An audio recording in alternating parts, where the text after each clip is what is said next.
Wine shop आप कहीं पे भी खोल दो, किसी डायरेक्शन में भी खोल दो, तो वहाँ पर वो काम कैसे करता है? मतलब वहाँ पर तो अगर खराब वास्तु, वहाँ पे भी वाइन शॉप बढ़िया चलती है। तो इसके बारे में आपकी क्या राय है? एक जैसे हम प्लॉट को कोई व्यक्ति स्टार्टिंग में उसको परचेज करता है, तो उसको किन किन चीज़ों का जो है वो ध्यान रखना चाहिए अकॉर्डिंग वास्तु? तो बेडरूम की आइडियल डायरेक्शन कौन सी होती है, कलर हम कैसे रख सकते हैं, और साथ में अगर कुछ मिस्टेक हो गई या फिर गलत डायरेक्शन में आ गया तो उसका किस तरीके से हम उसको रेमेडी कर सकते हैं? फैक्ट्रीज के बारे में अगर बात करें तो पहले आप ये बताइए कि फैक्ट्री में कोई भी वास्तु जो है वो काम करता है? बिल्कुल क्यों नहीं करता है। अच्छा, बिना वास्तु के फैक्ट्री कैसे चलेगी? ओके। आज की वीडियो बहुत ही खास होने वाली है क्योंकि आज हमारे साथ हैं आचार्य प्रीति सिंघल जी, जो कि इंट्यूटिव आचार्य हैं। और इंट्यूटिव आचार्य वो होते हैं जो कि किसी भी स्पेस में जाके अपने इंट्यूशन से उसके वास्तु सही है कि नहीं है वो बता देते हैं। तो मेरी बहुत बहुत रिक्वेस्ट के बाद वो आए हमारे साथ में, और बहुत ही यूजफुल ये पॉडकास्ट होने वाला है। तो लेट्स एंजॉय द पॉडकास्ट। तो मैम सबसे पहले बताइए कि वास्तु शास्त्र है क्या, और ये कहाँ से है, और इसकी रिक्वायरमेंट और इसकी जरूरत क्यों पड़ती है घर को जब हम बनाते हैं? तो उसमें देखिए शिवम जी, वास्तु शास्त्र जो है वो बहुत वैदिक है, बहुत पुराना है। ये कहीं से आया नहीं है, ये वेदों से आया है। ओके। और ये भगवान गणेश ने वेदों में लिखा है। पर लेकिन पहले जो भी सारे घर बनते थे वो वास्तु के अकॉर्डिंग ही बनते थे। ओके। पहले हमारा जो भारत देश था उसमें हर कोई सब कुछ जानता था। एक ही घर के लोग जो होते वो इतने कैपेबल थे कि वो हाईली एजुकेटेड होते थे। एक ही घर में आपको इंजीनियर, डॉक्टर सब मिल जाते थे, मैन्युफैक्चरर, सारा काम वो एक एंटिटी की तरह करते थे। इसलिए गांव गांव अपने ऊपर ही इंडिपेंडेंट होते थे, वो किसी और के ऊपर डिपेंड नहीं होते थे, क्योंकि वास्तु इतना स्ट्रॉन्ग होता था। वो सबको ये कैपेबिलिटी देता था कि आप कुछ भी हर फील्ड में ऑलराउंडर हो सकते हैं। ओके। लेकिन जब हमारी पुरानी यूनिवर्सिटी जैसे तक्षशिला, नालंदा, इनको डिस्ट्रॉय किया गया तो हमारा ये वास्तु का जो ज्ञान था वो भी उसके साथ साथ डिस्ट्रॉय हो गया। ओके। और उसके बाद फिर हमने 500 साल से भी ज्यादा गुलामी झेली है। तो एजुकेशन सिस्टम हमारा बहुत डाउन चला गया। लेकिन वापस फिर से अभी भी हमारे देश में बहुत सारे ऐसे ऋषि हैं, बहुत सारे ऐसे तपस्वी हैं जो कि मेडिटेशन करके इन पुरानी विद्याओं को फिर से नया जीवन दे रहे हैं, और वो मेडिटेशन में ही ये सब चीजें दोबारा से लेकर आए हैं। तो ये जो हमारा वास्तु है ये वैदिक है, बहुत पुराना है, और बस अब दोबारा से इसको एक नया जीवन मिला है। तो बेसिकली इसे वास्तु के कुछ बेसिक प्रिंसिपल जो कि आप बता सकते हो। और बहुत सारे लोग ना ये भी क्वेश्चन उठाते हैं कि वो मतलब कहते हैं कि वास्तु को नहीं मानते, तो वो उनका मतलब बिलीव करवाने के लिए क्या कुछ साइंटिफिक ऐसे चीजें बताई जाए जिससे कि उनको बिलीव हो सके कि वास्तु काम करता है? देखिए, वास्तु जो है, वास्तु आपके घर में रहने वाली, आपके साथ जितनी भी चीजें वास कर रही हैं, चाहे वो आपकी दीवारों का कलर हो, चाहे वो कर्टन्स हो, चाहे वो आपके फ्लोर का कलर हो, या आपका फर्नीचर, आपके ऑब्जेक्ट्स एंड एसेसरीज, कुछ भी जितनी भी चीजें आपके साथ वास कर रही हैं उनका एक इम्पैक्ट आपकी लाइफ पर आ रहा है, उसको ही वास्तु कहते हैं। ठीक है जी। और ये फर्क नहीं पड़ता कि कोई मानता है कि नहीं मानता है, क्योंकि ये चीजें तो आपके साथ रह रही हैं और अपना एक इम्पैक्ट, खास इम्पैक्ट आपके ऊपर डाल रही हैं। इन्हीं का अगर वो इम्पैक्ट पॉजिटिव है, अगर आप एक पॉजिटिव एनवायरनमेंट में रह रहे हैं, पॉजिटिव एनवायरनमेंट जैसे कि आपका घर वास्तु के अकॉर्डिंग है, उसकी एंट्री पॉजिटिव है, आपका रूम जो है आपके हॉरोस्कोप के अकॉर्डिंग है, तो आपको पॉजिटिव एनर्जी मिलती है और आप लाइफ में ग्रो करते रहते हैं। लेकिन अगर यही चीजें निगेटिविटी आ गई, आपके सब चीजें उल्टी हो गई, आपकी जो एंट्री है वो एक्सीडेंटल एंट्री है, या स्ट्रगल की एंट्री आ गई, या डिप्रेशन की एंट्री आ गई, तो ये जो एट्रीब्यूट एंट्री से आ रहा है, तो ये भी आप जितनी बार एंटर करेंगे और बाहर जाएंगे ये एट्रीब्यूट एक्टिवेट हो जाएगा। ये एट्रीब्यूट क्या रहता है? एट्रीब्यूट मीन्स कि इसका जो इफेक्ट है, इस एंट्री का जो इफेक्ट आ रहा है। अब बाई चांस की कोई एंट्री N3 की है, N3 की एंट्री होती है मनी की। नहीं, अभी इसको थोड़ा सा सिंपल करते हैं। जैसे आपने बताया N3, बहुत सारे लोगों को पता ही नहीं होगा कि N3 क्या होता है। तो सबसे पहले मुझे बताइए कि एक जैसे हम प्लॉट को कोई व्यक्ति स्टार्टिंग में उसको परचेज करता है तो उसको किन किन चीजों का जो है वो ध्यान रखना चाहिए अकॉर्डिंग वास्तु? एक प्लॉट को परचेज करते हुए उनको ध्यान रखना चाहिए कि उनको एटलीस्ट वहां पर एक पॉजिटिव एंट्री मिल रही हो। ठीक है जी। देखिए, अब एंट्री के ऊपर बात कर लेते हैं। ठीक है। तो एंट्री क्या है कि किसी भी एक प्लॉट में पॉसिबल 32 एंट्रीज निकल सकती, एक डायरेक्शन में 8 एंट्री। ठीक है। तो ऐसे करके 4 डायरेक्शन है, चारों डायरेक्शन में 32 एंट्रीज हो गई। ठीक है, मतलब जैसे S का S1 से S8 तक, N से N है, तो 32 हो गई। 32 हो गई। ठीक है जी। अब इन 32 एंट्रीज में से केवल 8 एंट्रीज ऑस्पिशियस हैं। ओके। बाकी की अच्छी नहीं है। तो जब आप कोई प्लॉट ले रहे हैं, कई बार क्या होता है कि हमको प्लॉट में सिर्फ एक ही साइड एंटर करने अलाउड होता है, बिल्कुल। 3 साइड अदर प्रॉपर्टीज होती हैं। बिल्कुल। तो आप ये जरूर ध्यान रखिएगा कि वहां पर एक कोई पॉजिटिव एंट्री जरूर निकल रही हो। ओके। तो मेरा बेसिकली मुझे लगता है कि इस चीज को तो एक जो प्रोफेशनल वास्तुशास्त्री है वही ग्रिड बना करके वो बता सकता है आपको कि आप इसको लेंगे कि नहीं लेंगे। बिल्कुल, अगर आप किसी प्रोफेशनल वास्तु कंसल्टेंट के साथ कंसल्ट कर सकते हैं तो बहुत अच्छी बात है। अदरवाइज अगर आप नहीं कर पा रहे हैं तो exact south, exact north, exact west और एग्जैक्ट ईस्ट की एंट्री ठीक होती है। ओके, यानी कि आपका जो आप सेंटर में अगर कंपास लेकर खड़े हो जाएं और अगर आपको exact east west south north कुछ भी मिल रहा है आपकी जो ओपन वॉल है उस पर, तो आप वो प्लॉट ले सकते हैं। क्योंकि इसमें तो बहुत सारे लोग कहते हैं कि साउथ और वेस्ट के एंट्रेंस को अच्छा नहीं मानते, ऐसे कैसे? हाँ, अब इस क्वेश्चन पे आ जाते हैं।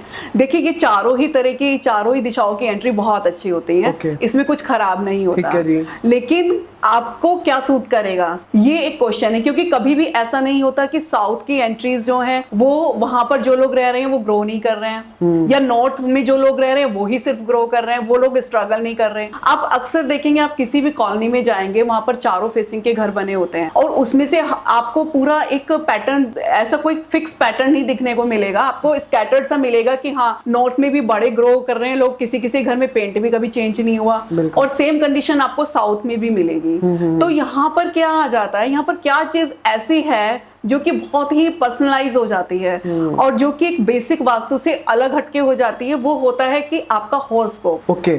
आपके हॉरोस्कोप के अकॉर्डिंग अगर आपको एंट्री नहीं मिल रही है, पॉजिटिव एंट्री नहीं मिल रही है। अब हॉरोस्कोप एक बहुत बड़ा टॉपिक है, क्योंकि हॉरोस्कोप में हमारे पास जो है 12 बॉक्स होते हैं। अब इन 12 बॉक्स में 3 बॉक्स स्ट्रगल के होते हैं और बाकी के 9 अच्छे होते हैं। इन 9 में से भी 3 ओनली बहुत अच्छे होते हैं आपके घर के लिए। अगर आप उन 3 बॉक्सेस की एंट्री में रहते हैं तो आप ग्रो करते हैं, और 3 अच्छे होते हैं आपके बिजनेस के लिए, आपके ऑफिस के लिए। तो अगर आप उस तरह की एंट्री में अपना फैक्ट्री लगाते हैं या अपना ऑफिस करते हैं तो वहां पर आप बहुत ग्रो करते हैं। क्योंकि मुझे लगता है कि वास्तु में देखिए काफी सारे लोग काम, लेकिन आपने बताया, मुझे लगता है एस्ट्रो वास्तु की ही हम अभी आप बात कर रहे थे शायद, तो मुझे लगता है कि एस्ट्रो वास्तु भी अपना में काफी बड़ा, थोड़ा कॉम्प्लेक्स है और हर व्यक्ति इसमें डील भी नहीं करता। और मेरे को लगता है सबसे ज्यादा रिजल्ट एस्ट्रो वास्तु से ही मिलता है। एस्ट्रो वास्तु आपके लिए बहुत पर्सनलाइज हो जाता है, कस्टमाइज हो जाता है। एक्चुअली वास्तु को हम 2 तरह से देख सकते हैं। ठीक है जी। एक बेसिक वास्तु और एक एस्ट्रो वास्तु। बिल्कुल। बेसिक वास्तु सबके लिए कॉमन होता है, जिसमें कि हम मोटा मोटा एक साउथ वेस्ट ईस्ट नॉर्थ की एक पॉजिटिव एंट्री देख लेते हैं, जिसमें हम ये देख लेते हैं कि हमारा जो वॉशरूम है, टॉयलेट सीट है, वो सही जगह आ रही है, बेडरूम ठीक ठाक आ रहा हो, वेस्ट में मिल जाए आपको, ईस्ट में मिल जाए, नॉर्थ में मिल जाए आपको, साउथ ईस्ट का भी बेडरूम ठीक रहता है, साउथ वेस्ट का भी ठीक रहता है। तो एक ठीक ठीक से बेडरूम आपको मिल जाए और आपका washroom south west east south east में हो, तो ये एक बेसिक वास्तु हो गया। ये सब पर एक जैसा काम करेगा। लेकिन बेसिक वास्तु ठीक होने के बाद भी कई लोग स्ट्रगल करते हैं, क्योंकि क्या होता है कि फिर काम करता है उसका जो अर्निंग पर्सन है उसका हॉरोस्कोप। ओके। तो उसके हॉरोस्कोप के अकॉर्डिंग वो जिस प्रॉपर्टी में रह रहा है, ऐसा तो नहीं है कि वो 8 बॉक्स की एंट्री बैठ रही है। एंट्री तो नॉर्थ की है, N3 N4 की है। N3 N4 मनी की एंट्री होती है, पैसा आएगा ही आएगा। पर लेकिन अगर वो उनके हॉरोस्कोप में 8 बॉक्स की डायरेक्शन है तो वो पैसा उनके लिए बहुत स्ट्रगल से आएगा। उनको बहुत ज्यादा एफर्ट्स लगाने पड़ेंगे उस पैसे को लेने के लिए। और जैसे ही वो अपना प्रॉपर्टी को चेंज करें, अपने घर को चेंज करें और कोई ऐसी पॉजिटिव एंट्री ले लें जहां पर कि स्ट्रगल ना हो, स्ट्रगल की एंट्री ना हो पर पॉजिटिव भी हो, तो उनका लाइफ अपने आप चेंज हो जाती है और एफर्टलेसली पैसे आने लगते हैं। ओके। अच्छा मैम, मेरा नेक्स्ट क्वेश्चन ये है कि बहुत सारे लोग कहते हैं कि यार ठीक है वास्तु काम करते हैं, लेकिन कहते हैं कि वाइन शॉप आप कहीं पे भी खोल दो, किसी डायरेक्शन में खोल दो, तो वहां पर वो काम कैसे करता है? मतलब वहां पर तो अगर खराब वास्तु, वहां पे भी वाइन शॉप बढ़िया चलती है, तो इसके बारे में आपकी क्या राय है? देखिए, वाइन शॉप में क्या है कि वाइन शॉप में बहुत ज्यादा मैटर करता है हॉरोस्कोप। ओके। हॉरोस्कोप में आपका राहु कितना स्ट्रांग है। तो जब आपका ये चीजें, राहु स्ट्रांग होता है और वो आपको ये एट्रीब्यूट दे रहा होता है कि हाँ आप इस फील्ड में जाके कुछ करेंगे, तभी आप इस लाइन की तरफ पुश होते हैं। अच्छा। अदरवाइज अगर आपके प्लैनेट्स नहीं दे रहे होते तो आप इस लाइन में नहीं जाएंगे। तो जब आपका राहु इतना स्ट्रांग है और आपने उसको इतनी बड़ी बिल्डिंग में एक्टिवेट कर लिया है, क्योंकि जो भी लीकर है हम उसको राहु से, वाइन शॉप का अगर हम डायरेक्शन बात करें तो उसमें तो कोई डायरेक्शन पे कुछ भी तो तब भी वो शॉप चलती चलती भीड़ लगी रहती है, क्योंकि राहु बहुत ज्यादा स्ट्रांग होता है सारे प्लैनेट्स में ना। उनके अपने डिसीजन और अपनी जो पावर है बहुत ज्यादा स्ट्रांग होती है, तो उसके लिए बाकी सब चीजें सेकेंडरी हो जाती हैं। अच्छा, फिर बाकी सब चीजें सेकेंडरी हो जाती हैं वहां पर। तो इसीलिए लिकर का, लेकिन वो भी ऐसा नहीं है कि 100% सभी को ये सूट करता है। मेरे एक क्लाइंट थे, उनके यहाँ सिर्फ बोतल रखी थी, कुछ उनको स्टोर करने की आदत थी, तो उन्होंने सिर्फ लाए और स्टोर किया और कभी कभार वो गिफ्ट कर देते थे। पर उनके यहाँ ना अलाउ नहीं था, ना पीना ना पिलाना। घर में वो कभी ओपन अप नहीं करते थे, सिर्फ स्टोर किया हुआ था कि किसी को गिफ्ट कर देंगे। लेकिन जब से उन्होंने वो स्टोर करना शुरू किया, एक अपना बार बनाना शुरू किया, तो तब से उनका प्रॉपर्टी डीलिंग का काम डाउन होने चला गया, क्योंकि वो चीज उनको सूट नहीं कर रही थी। जब 5-6 साल हो गए और उनका प्रॉपर्टी का काम बिल्कुल ही बंद हो गया, जो कि बहुत अच्छे पेस पर चल रहा था। वो एक दिन मेरे से मिले और बोले कि ऐसे ऐसे हमारा चल रहा था। मैंने कहा ठीक है, अपना घर दिखाइए। तो जब मैंने उनका घर देखा, मैंने कहा आप लोग लिकर लेते हैं कैसे, कितना कंज्यूम करते हैं? वो हम बिल्कुल भी कंज्यूम नहीं करते, इवन बोतल हमारे घर में खुलती भी नहीं है, सिर्फ हम गिफ्ट पर्पज से रखा हुआ है। मैंने कहा ये आपको सूट नहीं कर रहा है। अच्छा। आपके घर की एंट्री और ये सब मैच नहीं कर रहा है, क्योंकि उनकी N5 की एंट्री थी, जो कि बहुत ज्यादा उनको पूजा पाठ में और इन सब चीजों में पुश करती है। और उनके घर में रेगुलर काफी पूजा होती थी। तो मैं कहा आप जैसे ही इन बॉटल्स को यहाँ से हटाएंगे, इवन अपनी इस प्रॉपर्टी से हटाएंगे, तो वैसे ही आपका प्रॉपर्टी का काम शुरू हो जाएगा। तो उन्होंने सारी सेल आउट की और उनका प्रॉपर्टी का काम शुरू। अच्छा, मतलब बेसिकली अगर आप पीते भी नहीं सिर्फ रखते हैं तो उसका भी इम्पैक्ट पड़ता है? उसका भी इम्पैक्ट पड़ता है। मैंने बोला आपके साथ कि आपके घर में आपके साथ जो जो चीजें रह रही हैं, उनका एक इम्पैक्ट आपके ऊपर पड़ रहा है, पर आपको पता ही नहीं है कि आपकी लाइफ में ये उतार चढ़ाव आ किस वजह से रहे हैं। ऐसी क्या चीज आपने लाके रख दी कि जिससे कि आपका प्रॉपर्टी का, आप ये तो नहीं सोचेंगे कि लीकर की बोतल लाके रख देने से प्रॉपर्टी का काम डाउन हो गया। आप तो ये सोचेंगे कि अभी प्रॉपर्टी में ना जरा अच्छा नहीं चल रहा है और डाउन आ गया है, जबकि ऐसा कभी भी नहीं होता कि सभी के लिए वो काम बंद हो जाए। बाकी लोग तो कर ही रहे हैं, लेकिन आप अपने आप को बैक कर लेते हैं क्योंकि कहीं नुकसान ना ले लें, लॉसेस ना हो जाए, तो इसलिए आप ये सोचते हैं कि ये काम चल नहीं रहा है। लेकिन आप कभी ये नहीं सोच पाएंगे कि ये काम क्यों नहीं चल रहा है।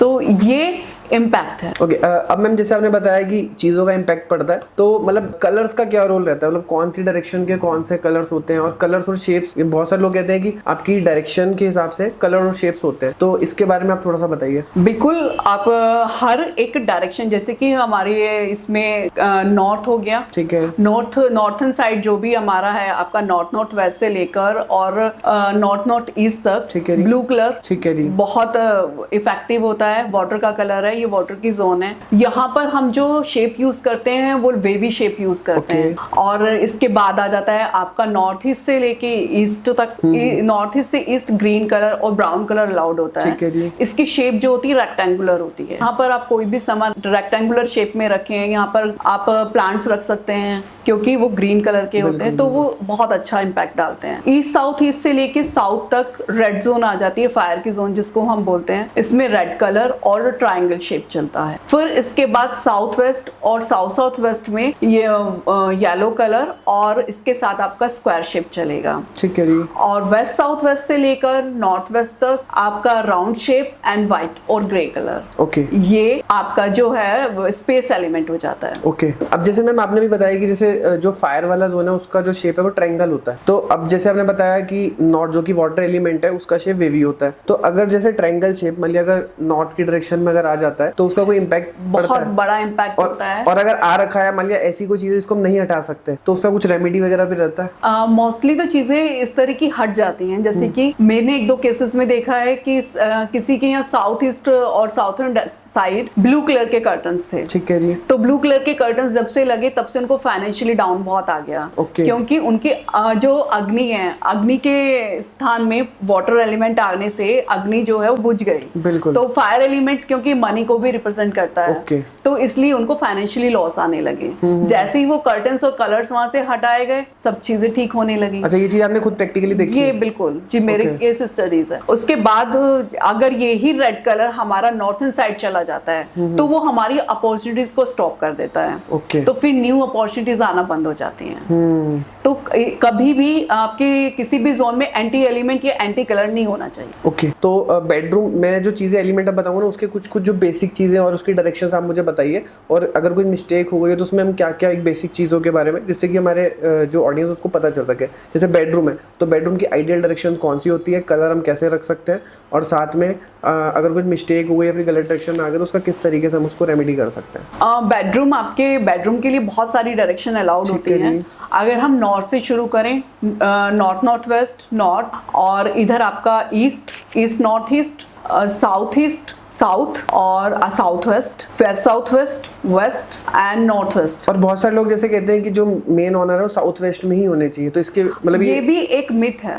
अच्छा ये भी एक मिथ है, क्योंकि फिर हम वही बेसिक वास्तु लेकर बैठ गए। अगर यहाँ पर उनका जो 8 बॉक्स आ जाए अगर साउथ वेस्ट डायरेक्शन में, तो वो स्ट्रगल ही करेंगे। ओके, तो उनके लिए वो साउथ वेस्ट का रूम कहीं मायने नहीं रखता। इस चीज को हम हॉरोस्कोप से ही मैच करके देखते हैं कि उनके फर्स्ट बॉक्स का रूम उनको दें। फर्स्ट बॉक्स होता है उनका विजन मैनिफेस्टेशन का।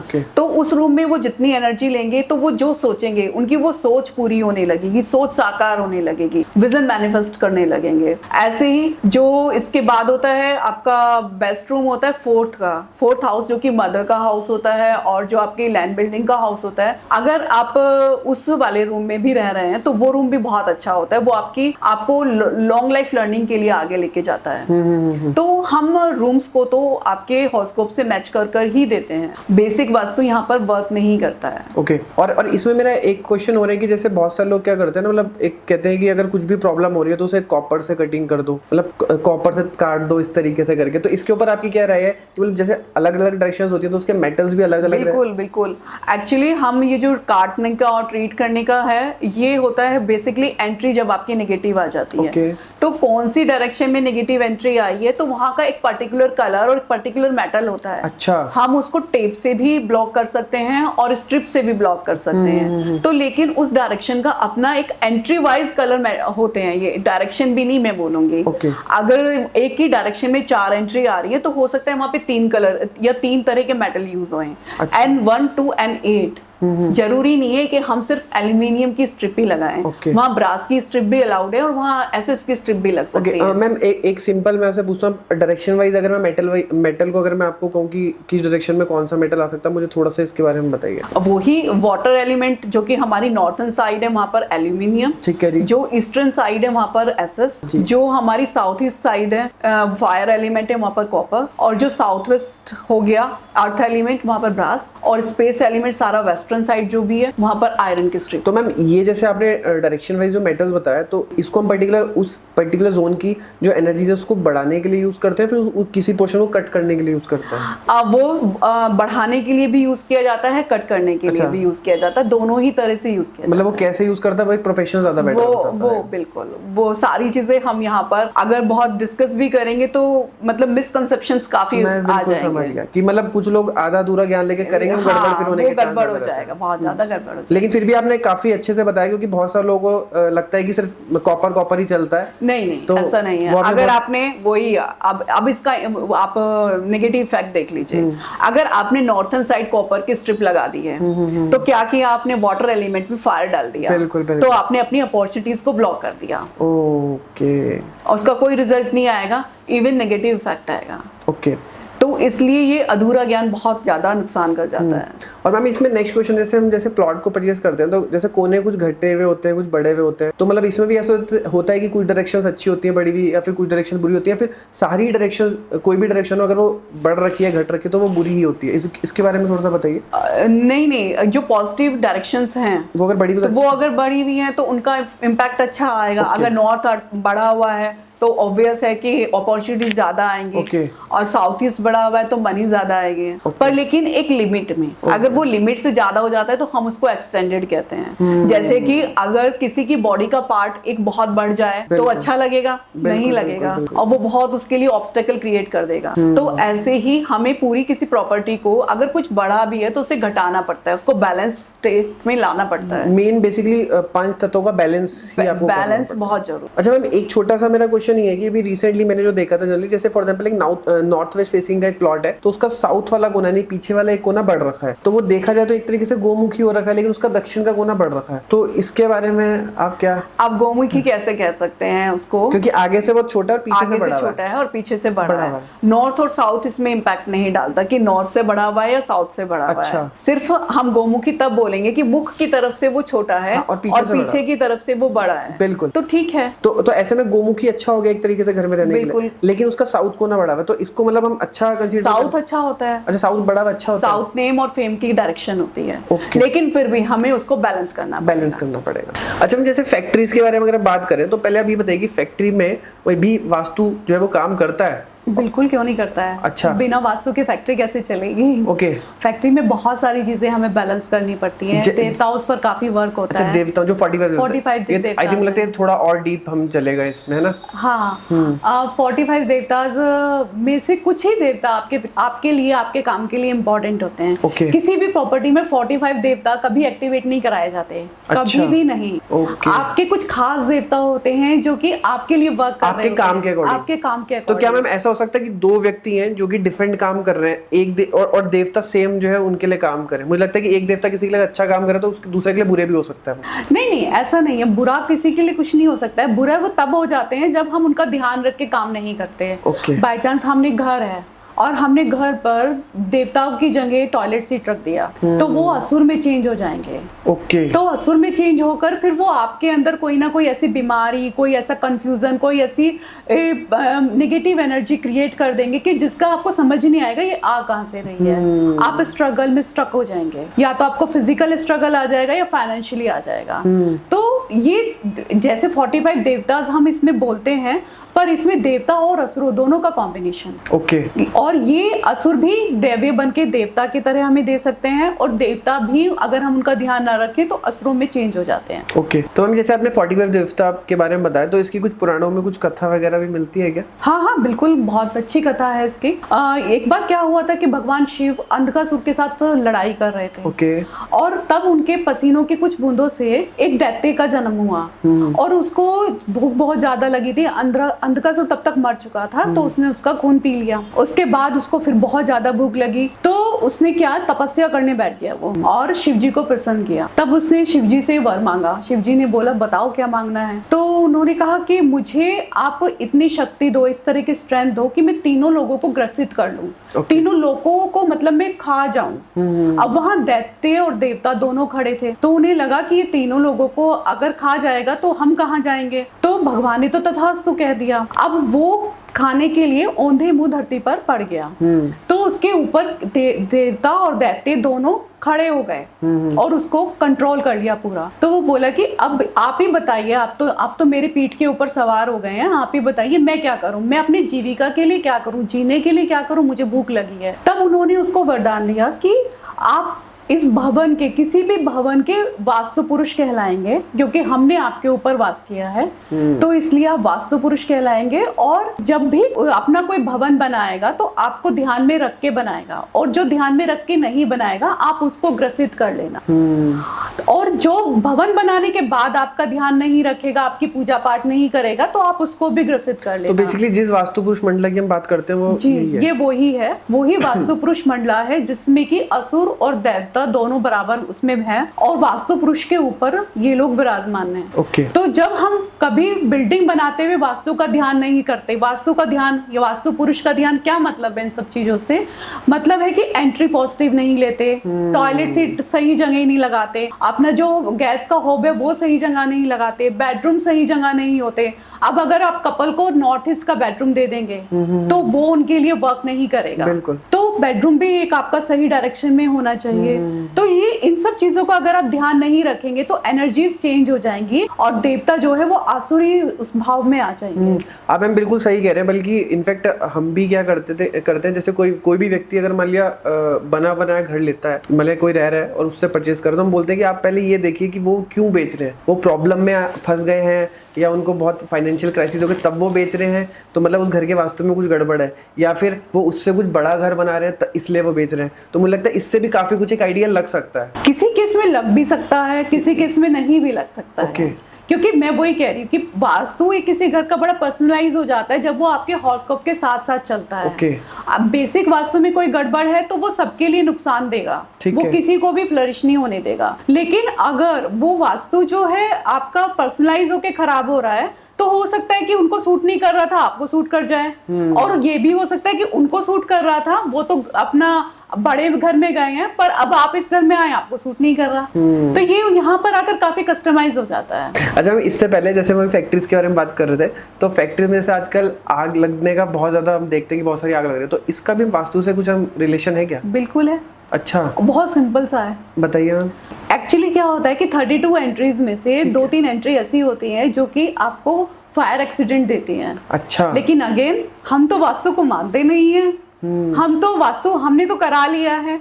एक तो सबसे बड़ा मिसकंसेप्शन क्या है वास्तु के इस फील्ड में कि हमने तो वास्तु के अकॉर्डिंग बनाया हुआ है, हमारा तो सब वास्तु के अकॉर्डिंग बना हुआ है। तो मेरा उनसे ये क्वेश्चन है कि अगर आपका सब वास्तु के अकॉर्डिंग बना हुआ है तो आपको लाइफ में स्ट्रगल नहीं आना चाहिए, तब तो वो वास्तु के अकॉर्डिंग है।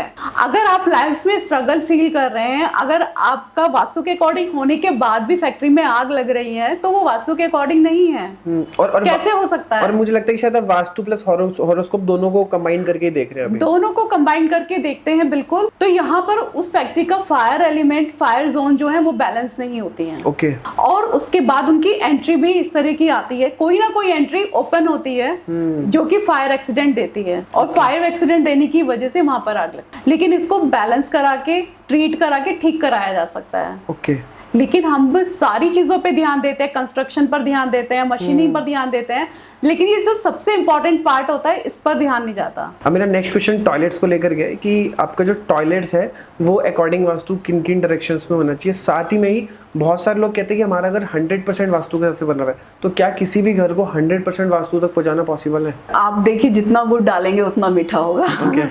अगर आपको किसी चीज को 100% वास्तु के अकॉर्डिंग पहुंचाना है, वैसे तो ये बहुत मुश्किल है, इतना पॉसिबल नहीं है। 99% तो फिर भी चला जाए, 100% बहुत मुश्किल। और मुझे लगता है कि उसके साथ प्लॉट भी काफी बड़ा होना चाहिए। नहीं, बहुत बड़ा प्लॉट नहीं होना चाहिए, मीडियम भी चलेगा, ऐसा नहीं है। पर लेकिन चीजों को, बहुत सारी चीजें देखनी पड़ेंगी उसमें। आप एक एक चीज को सेट करते हुए आप कितना कॉम्प्रोमाइज कर सकते हैं, तो वहां पर आकर ये चीजें डिपेंड करती हैं। ओके। और टॉयलेट की डायरेक्शंस? टॉयलेट की डायरेक्शंस आपकी south south west, east south east और वेस्ट नॉर्थ वेस्ट, ये तीनों ही डायरेक्शन टॉयलेट के लिए ऐसी हैं कि आपकी एंजाइटी, डिप्रेशन और आपके खर्चों को कंट्रोल करती हैं। ओके। इनका यहाँ पर टॉयलेट सीट होने का फायदा होता है। ओके। और बाकी के किसी भी डायरेक्शन में आप नॉर्थ ईस्ट और नॉर्थ ईस्ट को छोड़कर टॉयलेट सीट रख सकते हैं, पर वो ट्रीट करनी पड़ती है। ओके, मतलब नॉर्थ ईस्ट और नॉर्थ ईस्ट के कोई ट्रीटमेंट नहीं है? ट्रीटमेंट भी नहीं है। ओके। वो तो अपना इफेक्ट देंगे ही देंगे, और उनका इफेक्ट होता है कैंसर जैसी बीमारियां। ओके। जो कि मतलब बिल्कुल ही जिनको ट्रीट नहीं किया जा सकता।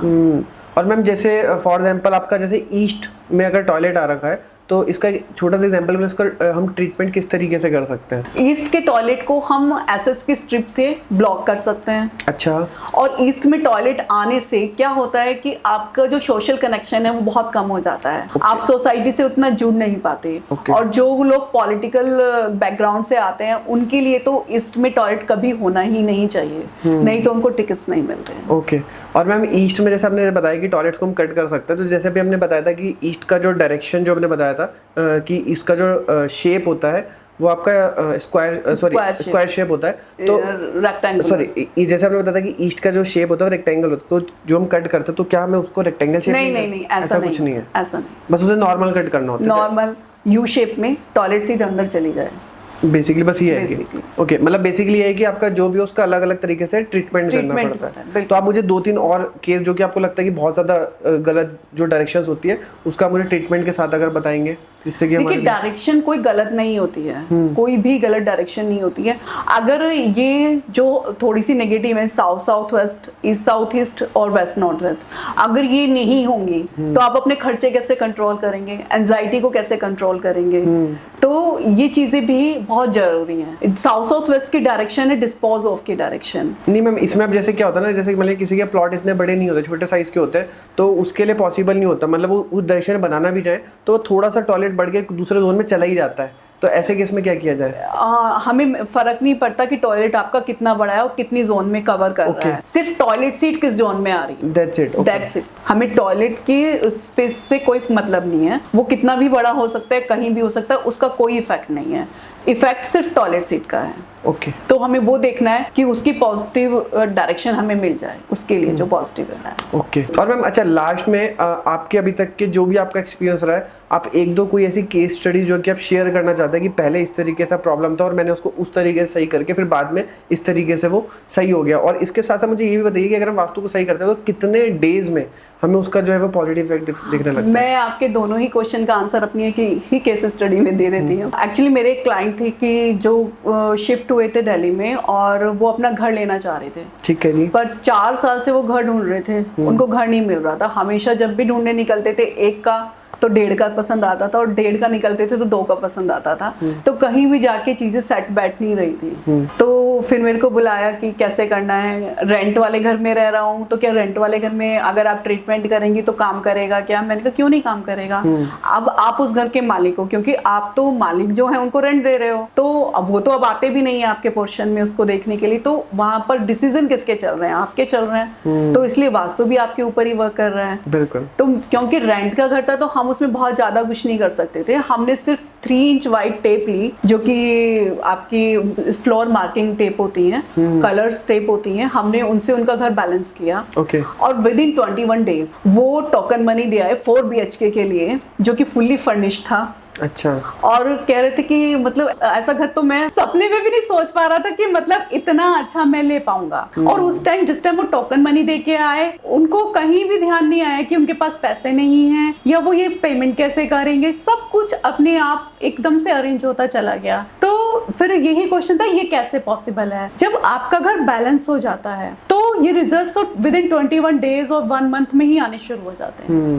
मतलब मेरे को लगता है जैसे गाड़ी जैसे होती है, अगर वो उसके पहिए पूरे बैलेंस हो जाए तो वो स्मूथली चलेगी गाड़ी, स्मूथली चलेगी, बिल्कुल सेम वही चीज है, बस ये चलानी आनी चाहिए, उसको बैलेंसिंग आनी चाहिए। एक और केस स्टडी है कि इसमें उनको वो RBL बैंक में रीजनल हेड थे, RBL बैंक में, तो उनको अपनी जॉब चेंज करनी थी, काफी स्ट्रगल फेस कर रहे थे वो तो, पर लेकिन उनकी जॉब ऐसी नहीं थी कि वैकेंसी निकलेगी और वो इंटरव्यू दे के जॉब हायर कर लेंगे। तो उनको क्या था कि उनके बॉस ही अगर रिकमेंड करें तो पॉसिबल था। तो मैंने उनका घर देखा, उनके घर में ना बहुत डार्क पेंट्स हुए हुए थे। ओके। एक होता था ना, एक वॉल काफी डार्क कर लेते थे और 3 वॉल उसके लाइट शेड कुछ इस तरह से कॉन्सेप्ट से उनका कलर पेंट था। मैंने कहा आपको ना अपना रिपेंट कराना पड़ेगा सारे घर का। बोली ये तो बहुत खर्चा हो जाएगा। मैं तो एडवाइस कर सकती हूँ, अगर आपको इससे आगे निकलना है या यहीं पर स्टक रहना है तो वो डिसीजन तो आपका है। तो उन्होंने फिर मेरे कहने पर उसका रिपेंट कराया। विद इन 1 मंथ उनको अपॉइंटमेंट लेटर आ गया बॉस की तरफ से और विद इंक्रीमेंट। तो वो कहते मैंने इंक्रीमेंट का तो नहीं सोचा था। मेरे का बैक ऑफ द माइंड हमारे दिमाग में हमेशा रहता है कि हमारा इंक्रीमेंट हो जाए, हमें बढ़ के मिल जाए। और जब आपका घर बैलेंस हो जाता है तो वो आपकी हर छोटी छोटी इच्छाएं पूरी करने लगता है। तो ma'am thank you so much हमारे साथ जुड़ने के लिए और इतनी सारी नॉलेज हमारे साथ शेयर करने के लिए। Thank you sure.